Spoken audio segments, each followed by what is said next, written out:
पहर पिछले नहीं जागे, किया ना शुभ कर्म।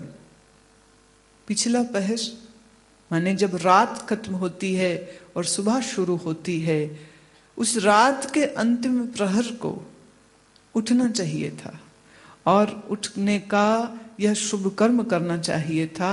और उसी समय में ये सबसे गाढ़ी नींद में सोता।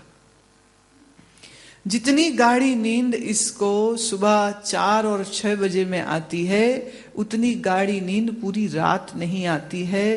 क्योंकि जब तुम थके हारे बिस्तर पर जाते हो तो कम से कम पहले 2-1 घंटे तो तुम्हारा मन दिन में जो कुछ खाया पिया देखा बोले, जो कर्म किए, जो लोग मिले, इसने ये कहा उसने वो कहा, मैंने ये काम करना है वो काम कल करूंगा, ये काम रह गया है वो काम करना है, ये सब प्लानिंग और विचारों की भीड़ मन में चलती रहती। इसी भीड़ में थोड़ी देर नींद आती है, फिर सपने में सोचता रहता है, सपने में चलता रहता है। और सपने खत्म होते होते होते कहीं 3-4 बजे तक जाके समझो थोड़ा मन की दौड़ कम होती है और वही समय गहरी नींद का होता है। और उस समय पर उठना बहुत बड़ी तपस्या है। उस समय पर उठना अपने आप में बहुत बड़ा शुभ कर्म है। जब आलस प्रमाद तुमको घेर रहा हो और शरीर कह रहा है सो ले सो ले, सोने का मजा ले ले, और ऐसे समय में समझदार आदमी जागे तो ये अत्यंत शुभ कर्म होता है। पर आज की अगर हम स्थिति की बात करें, और या मैं तुम्ही से सीधे पूछ लेती हूँ, आप मेरे सामने ही हाजिर बैठे हो, तो जरा मुझे बताइए सुबह 4 नहीं 5 बजे तक आप में से कितने लोग उठ जाते हैं? वो लोग हाथ खड़ा कर लीजिए। 8-9 हाथ तो खड़े हुए, अच्छी बात है। 8-9 हाथ खड़े हुए, अच्छी बात है। अब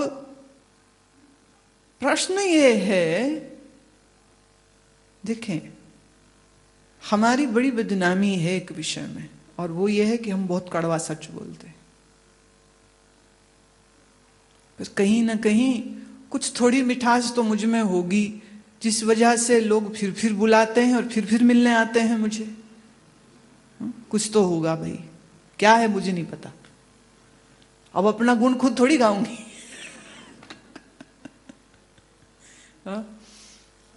कड़वा सच ये है, आज उम्र हो गई माँ 60 से ऊपर तेरी, सही 50 से ऊपर है, 40 से ऊपर है, और अगर अभी तक सुबह उठना नहीं शुरू हुआ तो कब होगा?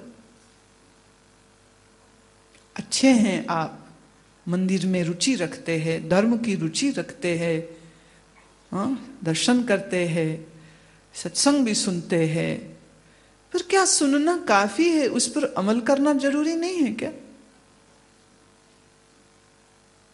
प्रिस्क्रिप्शन डॉक्टर लिख के दे दे तो वो प्रिस्क्रिप्शन का पर्चा सुबह शाम 10-10 बार पढ़े, बीमारी ठीक हो जाएगी? नहीं होगी। डॉक्टर की लिखी हुई प्रिस्क्रिप्शन को फ्रेम करा के मंदिर में रख ले और सुबह शाम उसकी आरती करे, ठीक हो जाएगा? इतनी तो बुद्धि आपको है। दवा जो लिखी हो उसको जाके ड्रगिस्ट से खरीदना, लेना और खाना, और परहेज भी कराना। तो अगर ये 2 चीज करता है तो स्वास्थ्य अच्छा हो जाता है, रोग दूर हो जाता है।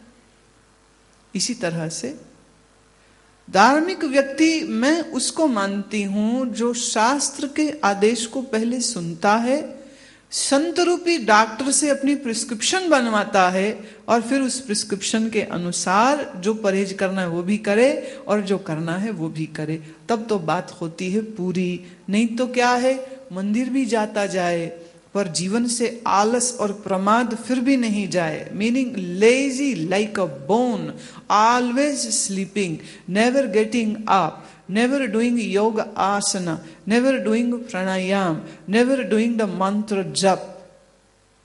Can you call such a person a religious person? Technically सोचिए, परिभाषा देखिए, फिर बात करिएगा।